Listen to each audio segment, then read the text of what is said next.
नमस्कार।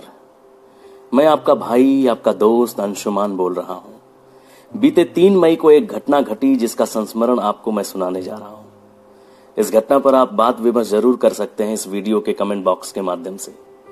मैं आपसे चर्चा परिचर्चा करने के लिए तैयार हूं, मगर आप ये मत कहिएगा कि आपको उस जगह ये बोलना चाहिए था, आपको इस जगह ये कहना चाहिए था, क्योंकि ये कोई काल्पनिक कहानी नहीं है जिसे मैं अपने हिसाब से रच रहा हूं, जिसमें पात्रों का चयन मेरा है और उनसे मैं अपने मर्जी के अनुसार संवाद बुलवाए जा रहा हूं। यह तो एक सच्ची घटना का कहानीकरण है, मेरे और मेरे गांव के एक अति वृद्ध व्यक्ति के बीच हुए संवाद का एक दस्तावेज, जिसे मैंने अपनी निजी कुशलताओं के साथ अभिव्यक्ति दी है। इसका शीर्षक है छुआछूत आज भी जिंदा है। आपके सामने इस कहानी का पार्ट 1 मैं प्रस्तुत कर रहा हूं। गांधी जी ने कहा था, यदि छुआछूत जीवित रहता है तो हिंदुइज्म को मरना पड़ेगा, इसलिए यदि हिंदुइज्म को जिंदा रखना है तो छुआछूत को मारना पड़ेगा। गांधी, अंबेडकर इत्यादि विद्वानों की असह्य पीड़ा को मैं समझ सकता हूं। उस पीड़ा की रिश्ती दीवारें आज भी जिंदा हैं। इस वीडियो के थंबनेल में मेरे साथ सफेद वस्त्रों में जो महाशय दिख रहे हैं, वे मेरे ग्राम पूरब पट्टी में एक ब्राह्मण परिवार से संबंध रखते हैं। मेरे पिता से ज्यादा उम्र के हैं। कभी किसी जमाने में पास ही के एक इंटरमीडिएट कॉलेज में अध्यापन का कार्य किया करते थे। वहां से वे प्रधानाचार्य के पद से सेवानिवृत्त हुए।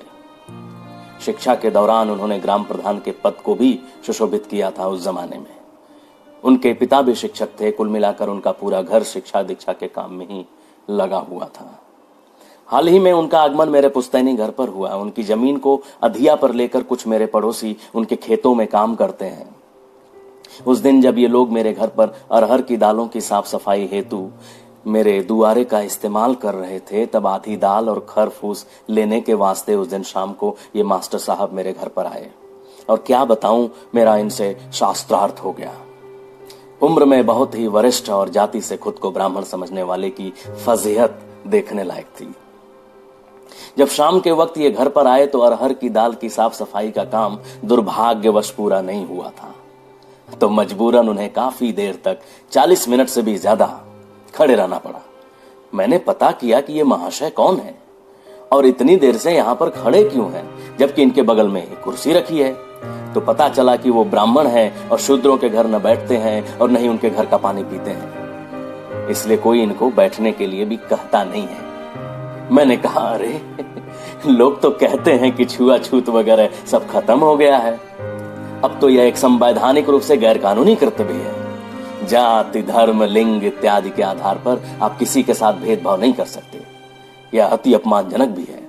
खैर, फिर सोचा कि पंडित जी काफी देर से खड़े हैं और अरहर की दाल की साफ सफाई में अभी और भी वक्त लगना बाकी है, तो इसलिए घर आए इस मेहमान की आवाभगत हेतु मैंने अपने कदमों को आगे बढ़ा दिया।